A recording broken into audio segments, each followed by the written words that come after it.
Hello BookTube, Sarah here, and welcome back to my channel. Today I'm coming to you with my September 2017 TBR. Yay, TBR time! So as per usual, as I've been doing every month this year, these are my picks for the Triple RC challenge for September. The Triple RC is a group on Goodreads. It is the Romance Readers Reading Group, and every month they do a monthly challenge where they give you 10 different categories, and you need to find books that fit into those categories or challenges, if you will.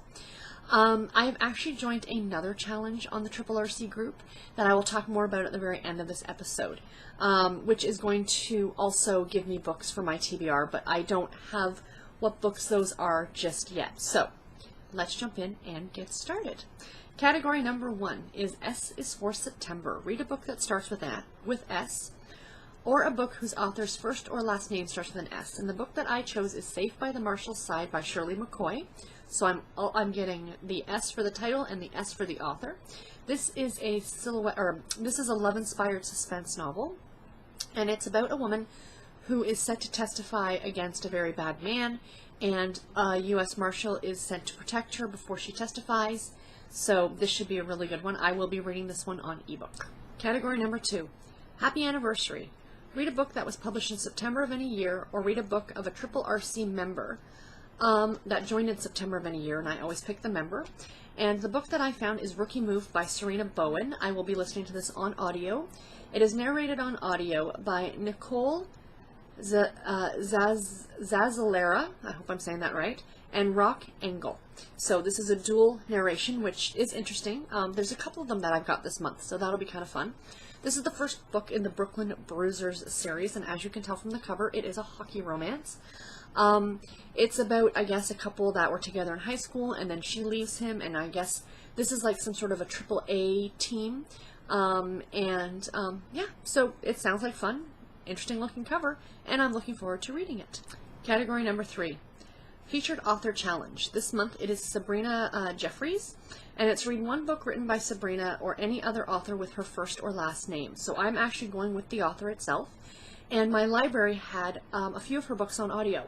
So I went with the first one in a series, and that series is called, sorry, bear with me just a second here. The book is called The Art of Sinning, and it is the first book in the Sinful Suitors series. And it is narrated on audio by Beverly A. Crick. So this one should be good. It's about a group of friends, I guess, who start this club to keep their younger sisters out of certain people's hands, if you will.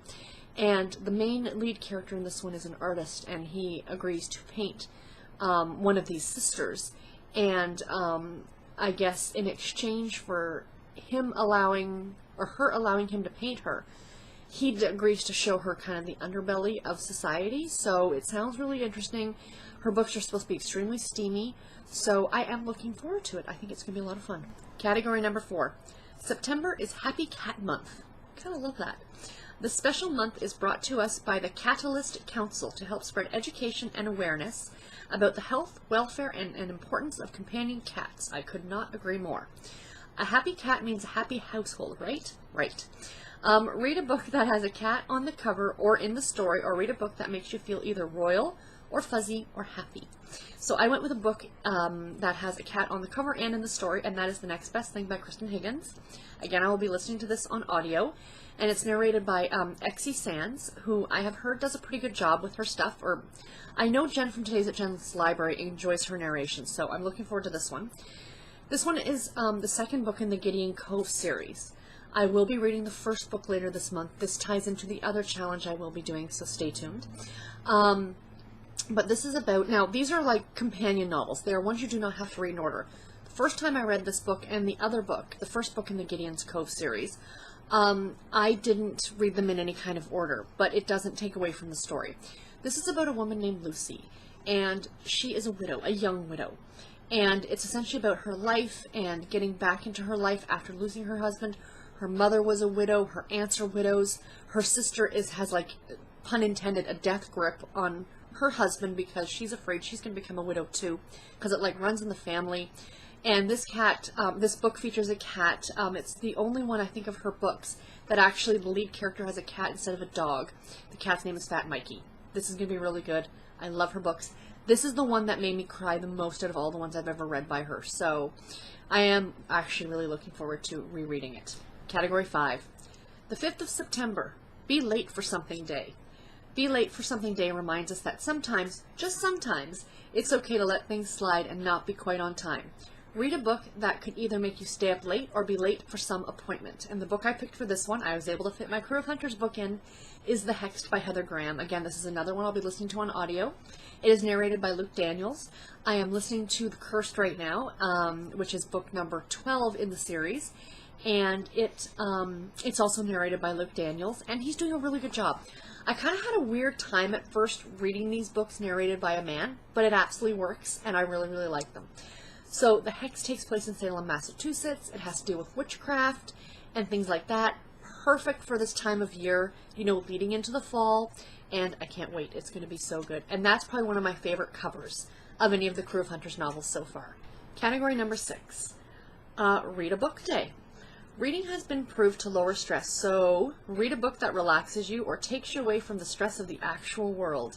And the book I decided to go with was When He Was Wicked by Julia Quinn. This is another one I'm listening to on audio. 90% of the books I'm listening to this month are on audio, or more. I'm actually getting this one from the library. Audible does not have this book in there. I'm shocked. This is a huge series. This isn't some, like, lesser-known series. This is a huge series, and they do not have this book. I just think that's really weird. But my library has a copy of it on audio, so c'est la vie. It is narrated on audio by Simon Preble, and this is book number 6 in the Bridgerton series by Julia Quinn, and it is Francesca's story. And what you've already learned from Francesca about her from the other books in the series that have come up to this one is that she married and then her husband died. So she's been living in Scotland kind of by herself, and now this is her romance, and I'm very, very much looking forward to it. I cannot wait. But again, every time I read one of these books, I feel a little bit sad because there's only 2 more books after this one, and then the series is done.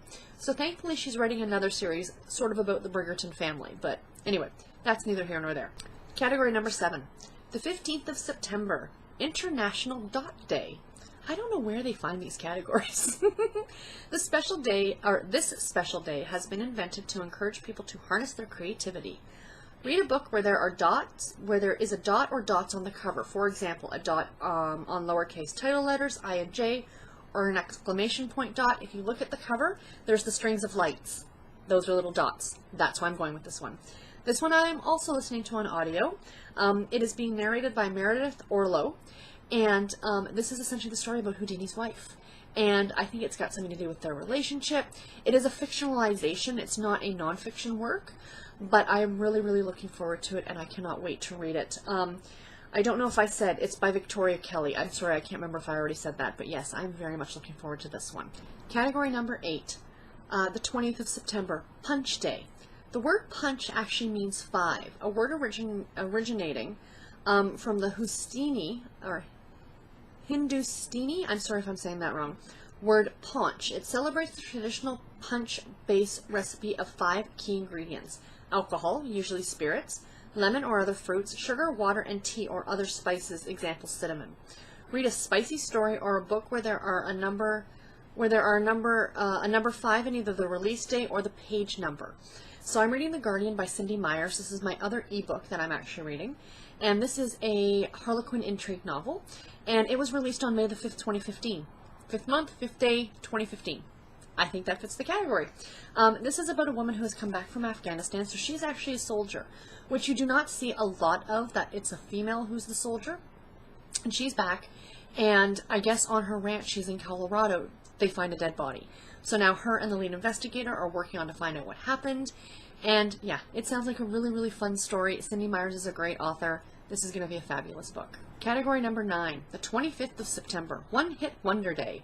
This term was established by music journalist Stephen Rosen back in 1990, and it means those musicians who have had one hit and then nothing more. Read a standalone book or a book where music plays a major part in the story. Again, on audio, I will be listening to Forever My Girl by Heidi McLaughlin. This is narrated by Greg Albany and Elizabeth Ann Rollins. Again, a dual narration. I believe this is considered to be a new adult novel. This is about a couple who were together, I think, in high school, and then they split up, and I'm pretty sure she has a baby, that they have a child that he doesn't know about, so it's that whole secret baby thing. But he's gone on, of course, to be a very famous rock musician. And he comes back to town and finds all this out, decides he's going to stick around and play daddy. So yeah, it should be really, really good. I think I'm really going to like it. And category number 10, of course, is Reader's Choice. Read any book of your choosing. And that is The Last Chance Matinee by Mariah Stewart. I did a random number generator on my TBR, came up with this one, and I just bought this one fairly recently, again, listening to it on audio. It is being narrated by Joy Osomensky, and this is about a group of sisters who inherit this old matinee theater from their father. But I believe that they have different mothers or something like that. So yeah, this one should be really interesting. I love the cover, and I'm very, very much looking forward to listening to it on audio. Or reading it, I should say. So, quickly before I let you guys go, as I said, I am joining another challenge on the Triple RC Challenge group, because I obviously don't have enough to read every month. And that's sarcasm, friends. This is called, sorry, I just want to make sure I get the name of it right, because I kept notes here. And this is the Pass the Parcel, and this is round number 9. So they've done this 8 other times, and essentially what it is they pick a category, and for this round the category is Candyland, the game Candyland. I know, it seems really weird when you're talking about romance novels, but, and they even say in the rules that you don't have to read all romance novels for these. So this runs for 16 weeks. Sign-ups start on the 1st of September. So if you're just seeing this now, I will post a link to this in the description box below if you're interested in joining as well. Put yourself on the sign-up list. You're in groups of 5 or 6, so you have a team. And the whole thing is the team to read the most books in that 16-week period wins bragging rights, essentially. I mean, there's no prizes, but it's more kind of like, hey, I was on the winning team kind of idea. So you have to read a book a week to keep up with the challenge. You can pass once every 6 times. So if you decide to pass week number 1, you can't pass again until week 7, if that makes sense. If you pass on week 2, you can't pass again until week 8. So you've got to have, like, you can only pass once. Every week there is a new theme or category. So, for example, as I was saying earlier, the next best thing is book 2 in the Gideon's Cove series. I will be reading that later in the month of September. But the very first challenge or category, or whatever you want to call it, for the first week, which starts on the 8th of September, is read a book that starts with the letter C, because of Candyland. And so the book that I'm picking for that is Catch of the Day by Kristan Higgins, which is the first book in the Gideon Cove series. It just so happened to work out that way that I had both these books on audio. So you can listen to audiobooks, you can read ebooks. The only stipulation is the book has to be more than 100 pages long, which I think is absolutely fair. And, you know, there's a certain format. Like I said, I will leave everything down below so you guys can check it out if you're interested. A lot of the categories are pretty easy. I think the second week is read a book by a female author. There's about 5 or 6 of the weeks, or maybe more than that, maybe upwards of like 8 or 9 of the weeks, you actually pick from some of the lists. You know, the Listopia lists that they have? So they give you a list of 5 different lists, and you've got to pick a book from those lists to read. Pretty easy. You know, and then there's other different challenges as you go. So yeah, so I saw this the other day. I got the email from Goodreads, like from the Triple RC Challenge group on Goodreads, and I saw it and I went, do I really want to commit to another extra book every single week? And I thought, you know what, why not? Most of what I'm doing now is reading books on audio, and I'm getting through them relatively quickly. I do a lot of audiobook listening to on the weekends now. I used to have a very difficult time getting myself to read my page count goals on the weekends because I'd be doing other things. I'd be driving out, taking my mom somewhere, or, you know, I'm sitting down knitting or whatever. Now, when I'm out doing my errands, I can be listening to an audiobook. When I'm doing house cleaning, I can be listening to my audiobook. Knitting, audiobook. You know what I mean? Like, I'm just finding, like, I'm flying through audiobooks now, and I think it's fabulous. So, for this challenge, I'm going to focus mainly on those. If I have to pick a print book or an e-copy book, that's fine. Something I'll read at the gym. But yeah, so anyway, so that's the other challenge I'm doing this month. So I am committing to quite a bit, but I'm really excited about it. So anyway, guys, that is it for this video. I hope you enjoyed it. Please let me know in the comments below, are there any books that you plan on reading in September? Are you doing the Triple RC Challenge? I'd love to see your list. And, yeah, so anyway, guys, that's about it. Until my next video, take care and happy reading. Bye.